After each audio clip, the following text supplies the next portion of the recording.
Praise God. Purihin ng Panginoon. Isang pinagpalang araw po sa ating lahat. At ako po ay nagagalak muli po. At ito po ang inyong pong lingkod, Pastor Ron Yepes. Ako po ay lubos na nagpapasalamat sa Diyos at sa inyo pong mga loyal subscribers at patuloy po na talagang nakatutok sa ating pong programa. Even po sa ngayon pa lamang po mga nakapanood, ay patuloy po kayong aking ini-encourage na patuloy po kayong sumubaybay sa ating pong programa.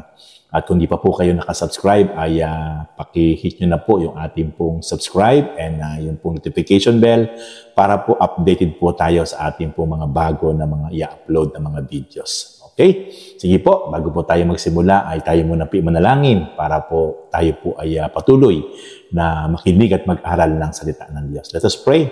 Panginoon, maraming salamat po muli sa pagkakataong ito na patuloy po, Lord, na magamit ng inyong lingkod ang YouTube platform.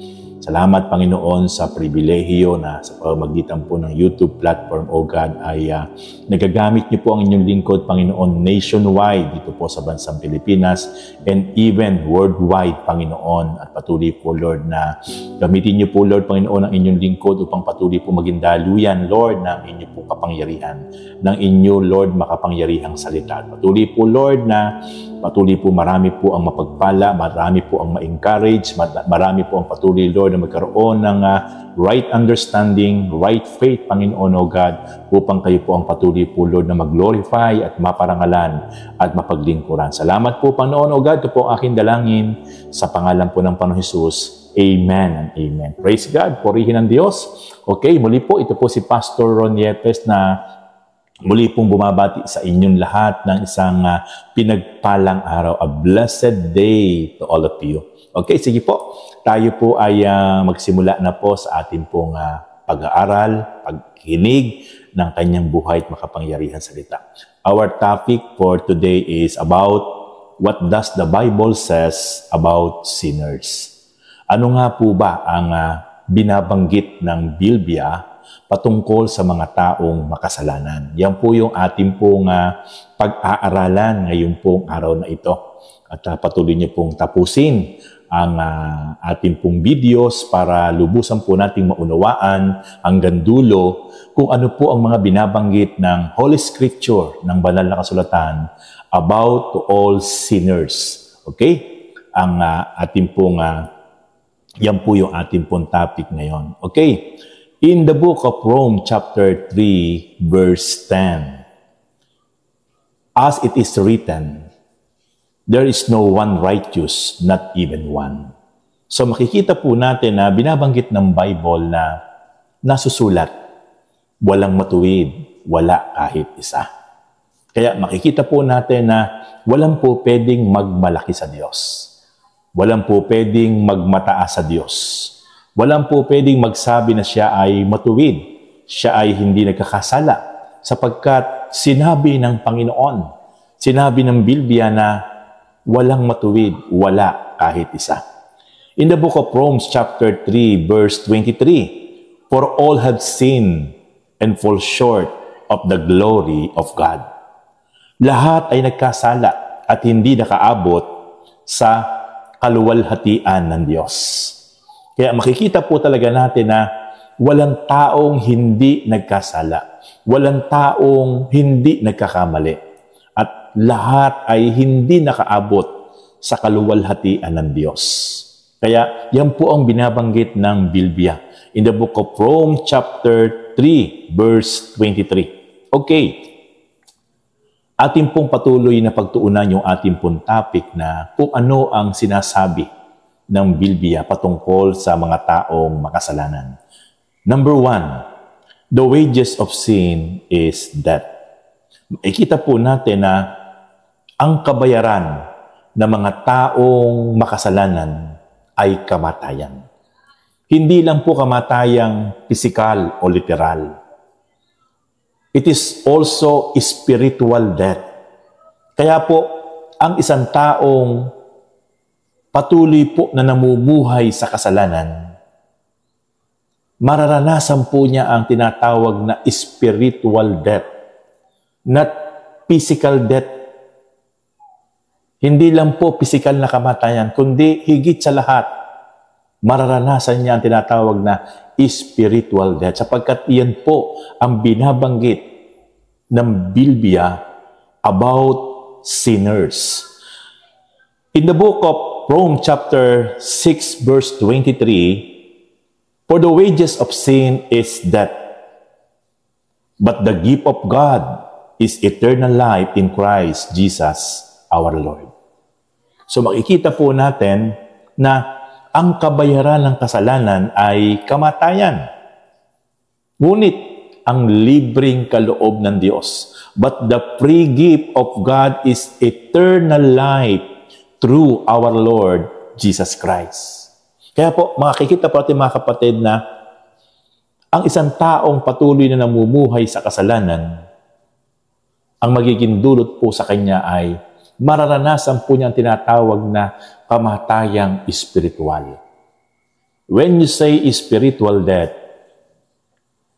you can know connection of our God. Wala kang magiging connection sa Diyos.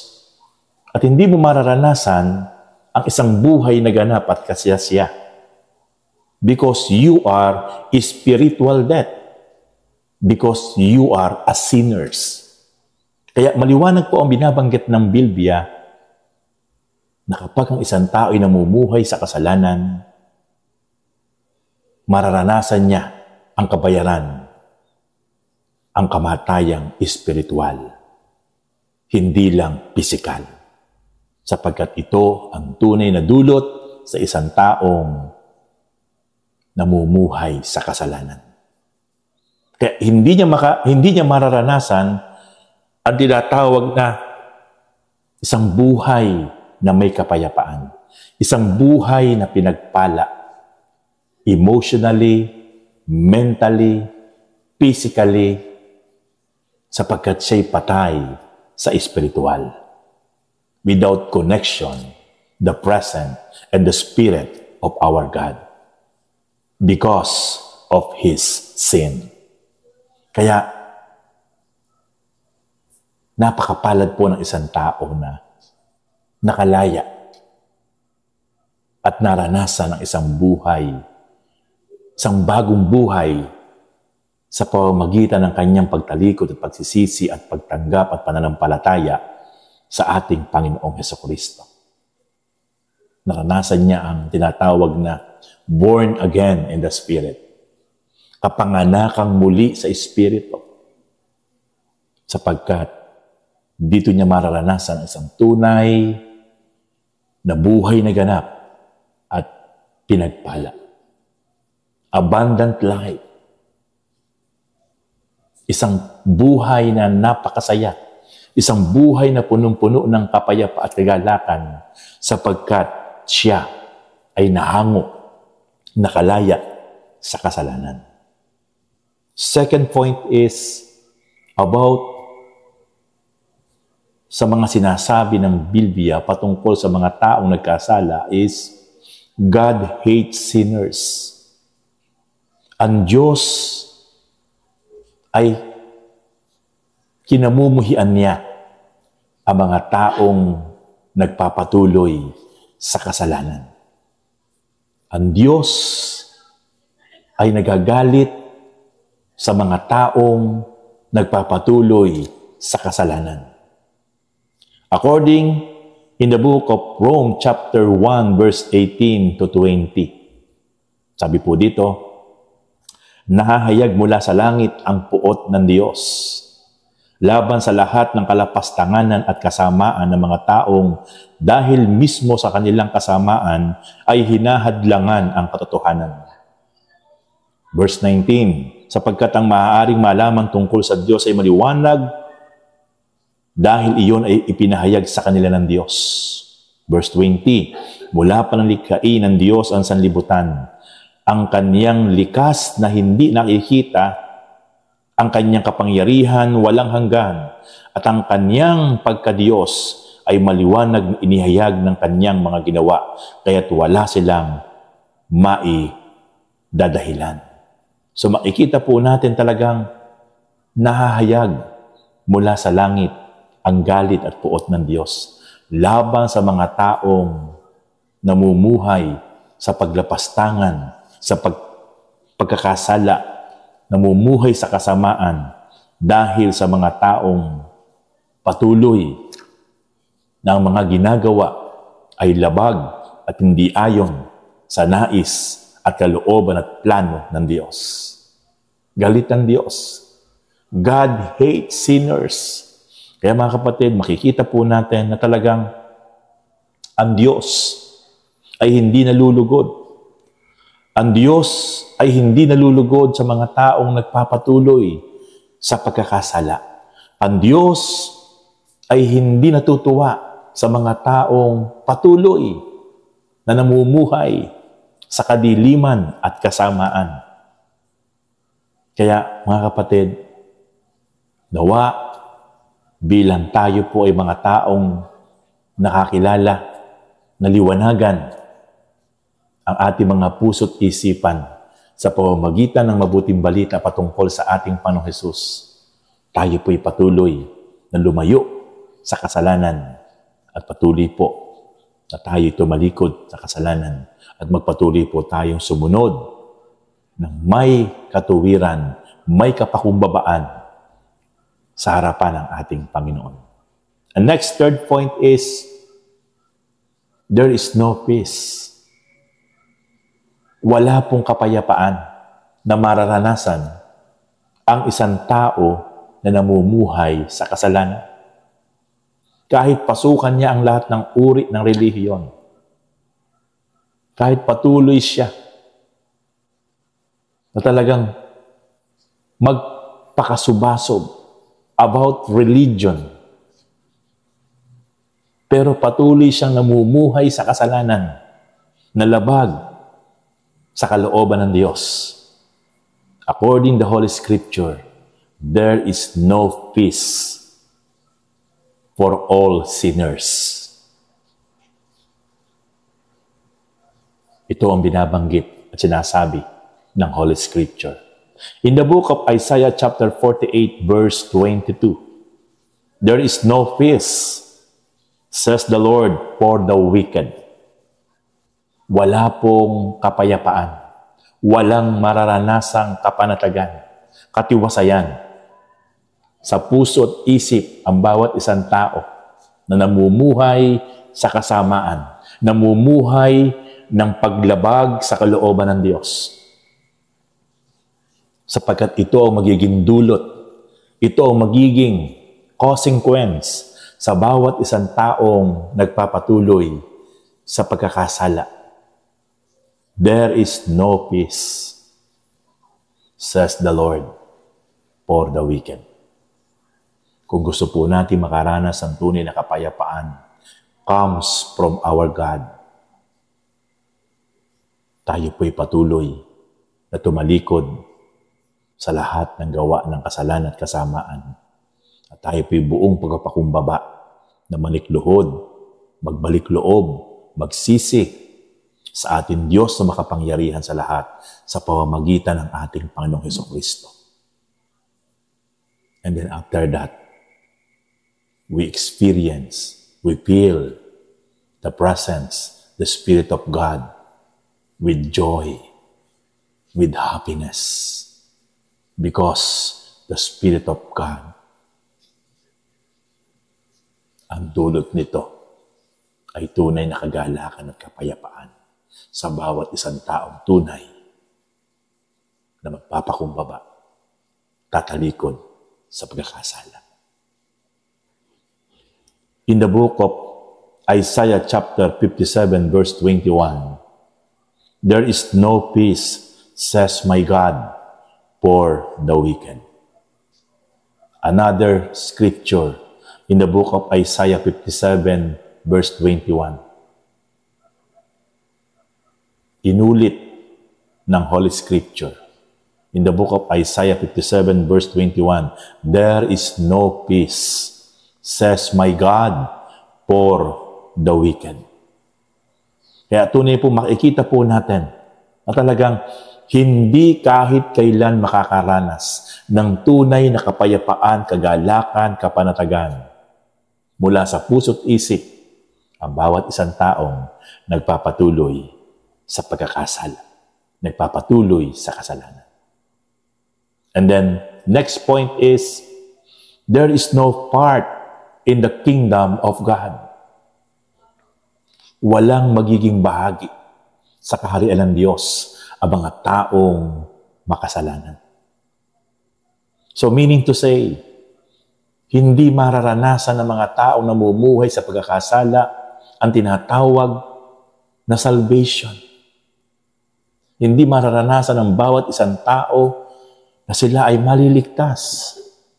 Because there is no part in the kingdom of God, all sinners. Ito ang binabanggit ng Biblia. According to the book of 1 Corinthians chapter 6, verse 9 to 11, hindi ba ninyo alam na ang mga makasalanan ay walang bahagi sa kaharian ng Diyos? Huwag ninyong dayain ang inyong sarili. Ang mga nakikiapid, sumasamba sa Diyos-Diyosan, nangangalon niya, nakikipagtalik sa kapwa lalaki o kapwa babae, nagnanakaw, sakim, naglalasing, nanlalait, ng kapwa o ng daraya ay walang bahagi sa kaharian ng Diyos. Ito po, pinpoint na po ng Holy Scripture kung sino-sino ang walang bahagi sa kaharian ng Diyos at hindi maliligtas itong mga taong itong namumuhay sa pagkakasala. And then verse 11, ganyan ang ilan sa inyo noon. Subalit kayo'y pinatawad sa inyong mga kasalanan at ginawa na kayong banal ng Diyos. Pinawalang sala na rin kayo sa pangalan ng Panginoong Kristo at sa pamamagitan ng Espiritu ng ating Diyos. So makikita po natin mga kapatid, itong mga taong nakikiapid, mga taong sumasamba sa Diyos-Diyosan, mga taong nangangalon niya, mga taong nakikipagtalik sa kapwa lalaki, the same gender o kapwa babae, ay walang bahagi sa kaharian ng Diyos. Kaya mga kapatid, wag po tayo ma-open. Ito po ang sinasabi ng Biblia na hindi natin po pwedeng pasubalian na walang bahagi sa kaharian ng Diyos. So meaning to say, without salvation to all sinners. At kung sino yung mga kasalanan na yun, ito pinipinpoint po ng 1 Corinthians chapter 6, verse 9 to 11.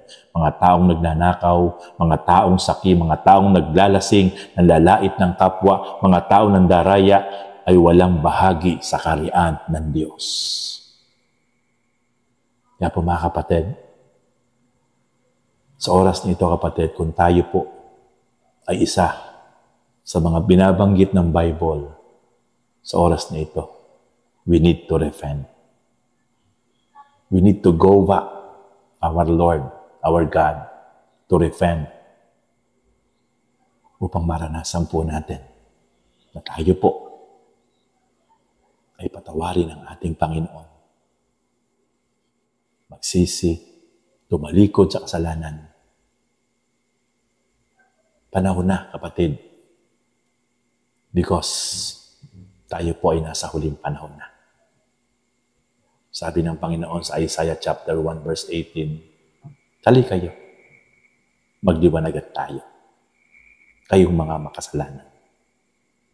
Gaano man kalaki at karumi ang inyong kasalanan, handa akong patawarin ang lahat ng iyan.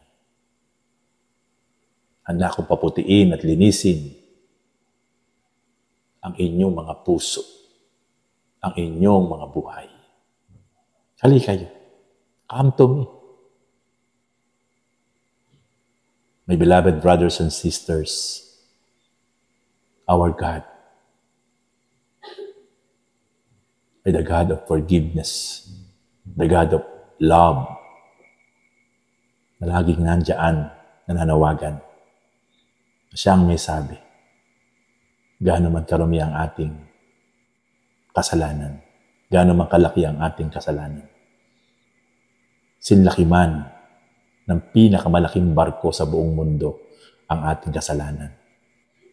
Pero ang pagpapatawad at kagandahang loob at pag-ibig ng Diyos ay sinlawak ng karagatan.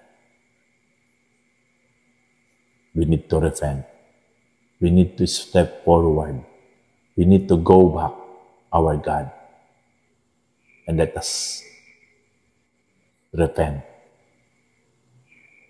Ang Panginoon ay nangako. Handa tayong patawarin.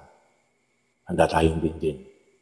Handa tayong Kanyang bigyan ng isang panibagong puso, panibagong buhay. Praise God. Purihin ang Panginoon. Hallelujah. And then last point, the Lord came for sinners. Ang Panginoong Jesucristo ay naparito. Hindi para sa mga matuwid, hindi para sa mga banal, kundi para sa mga makasalanan.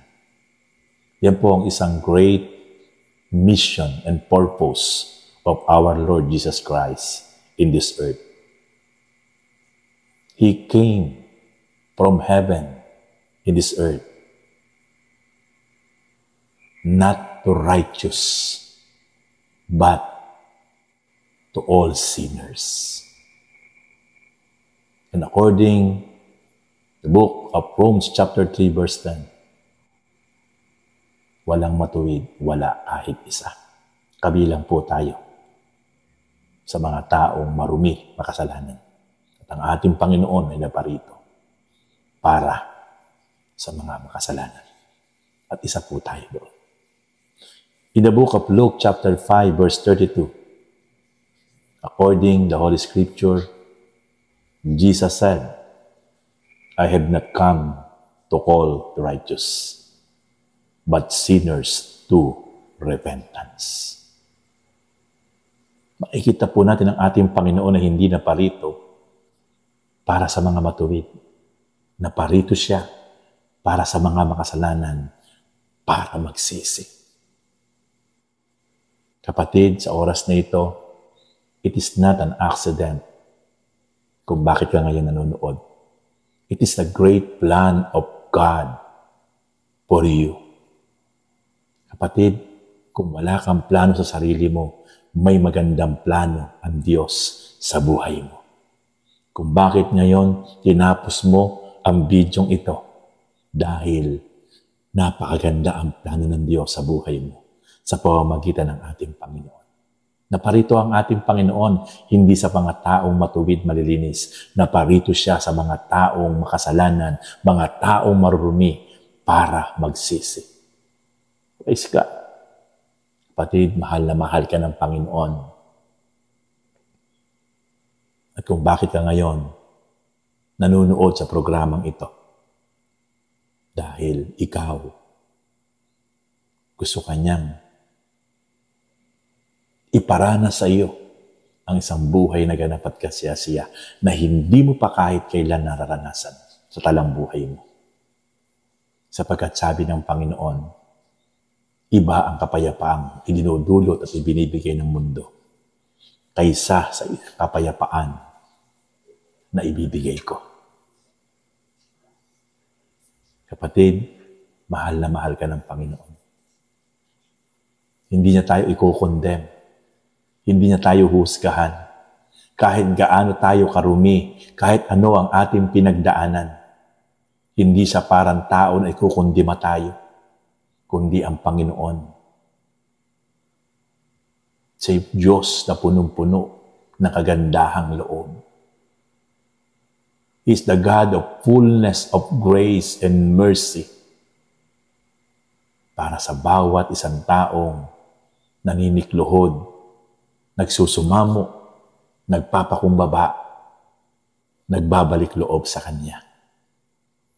Dalawang kamay niya tayong yayakapin at buong galak at buong katuwaan niya tayong i-welcome the moment we go back our Lord, our God.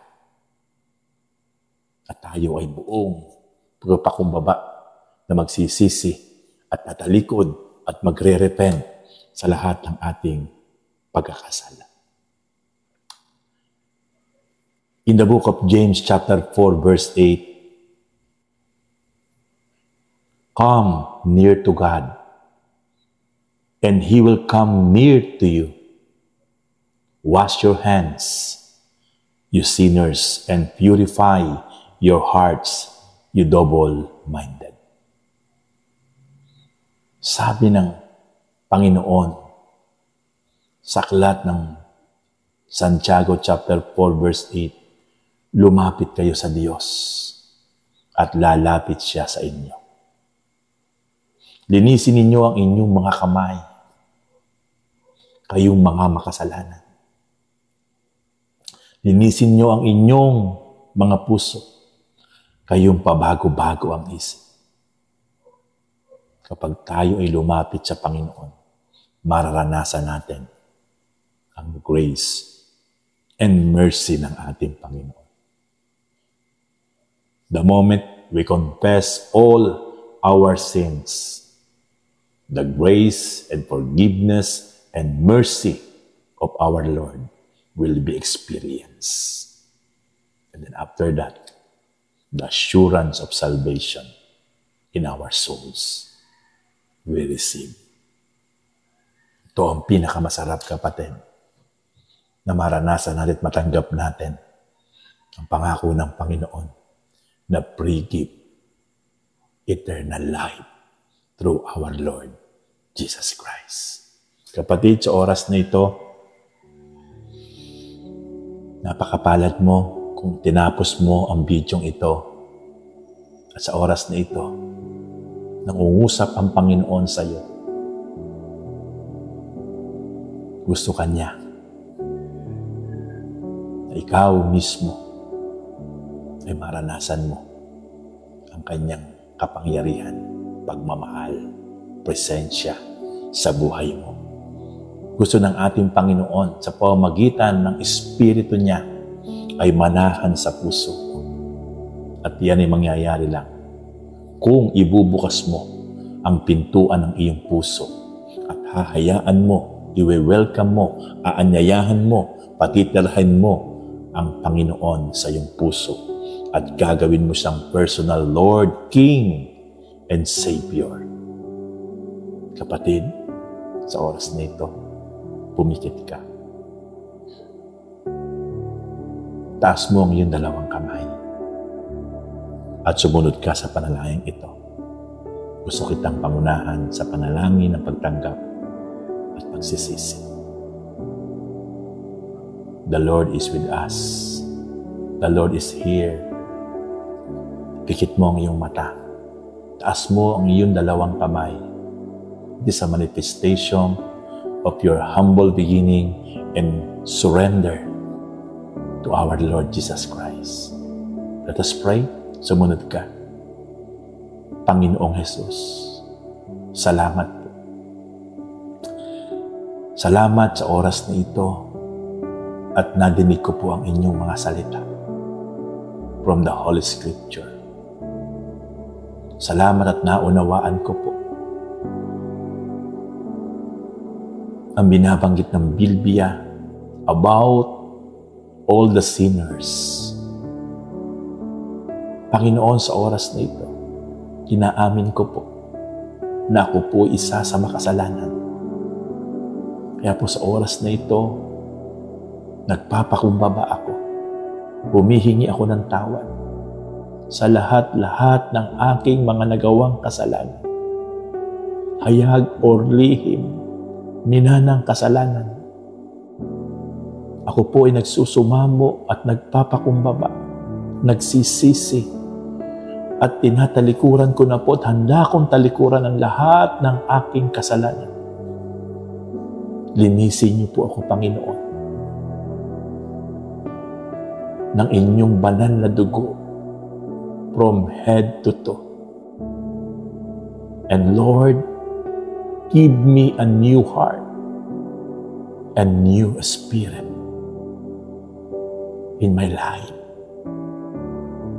Salamat, Panginoon, salamat.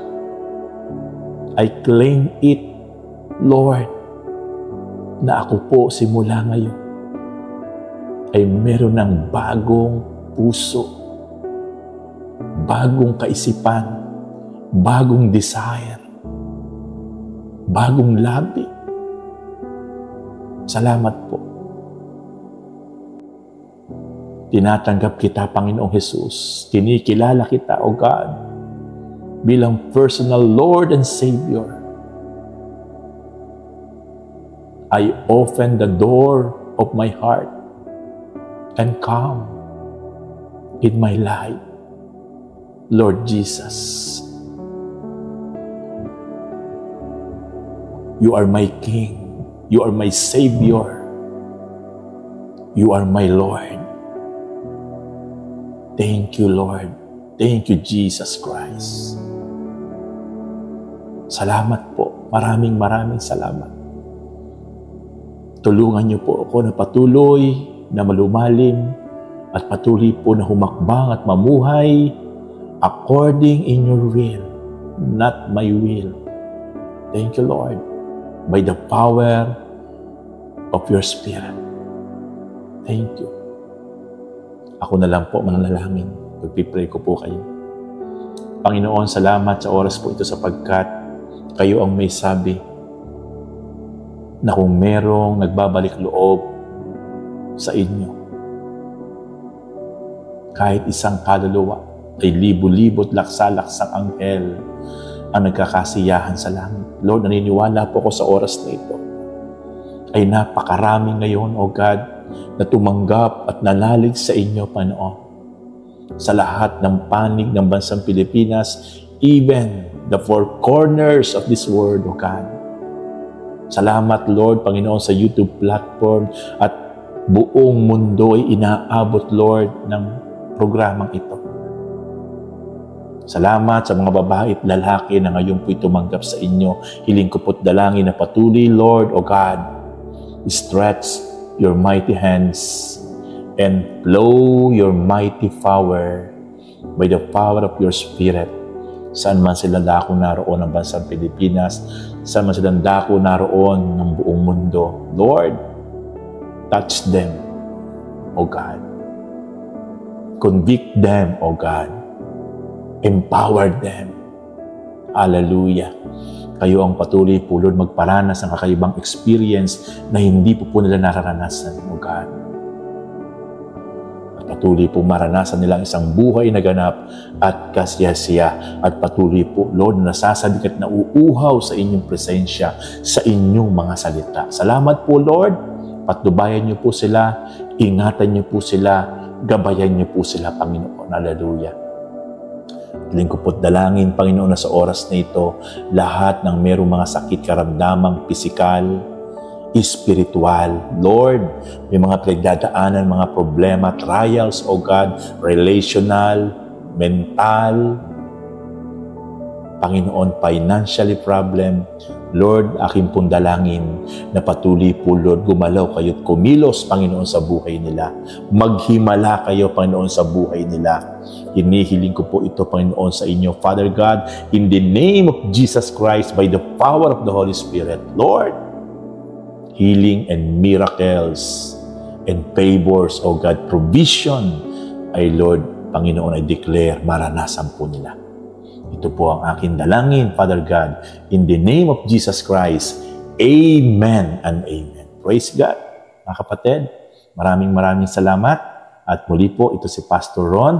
At mula po sa inyo, ako po'y patuloy po nagpapasalamat sa Diyos. At tunay po na ako po ay nagiging inspirasyon ko po ang inyong mga comment. At nakakataba po ng puso, nakapagbibigay ng inspiration po sa inyong lingkod. Doon po sa mga ngayon lang po naka-tune in at hindi pa po nakasubscribe, ay patuloy po na ako pinagdalan din sa inyo. Tayo po ay mag-subscribe at atin pong i-hit yung subscribe at yung pong notification bell. At pakishare na rin po yung ating pong mga videos para po kung paano po kayo napagpala ay mas marami po ang mapagpala. God bless you all and God richly bless you.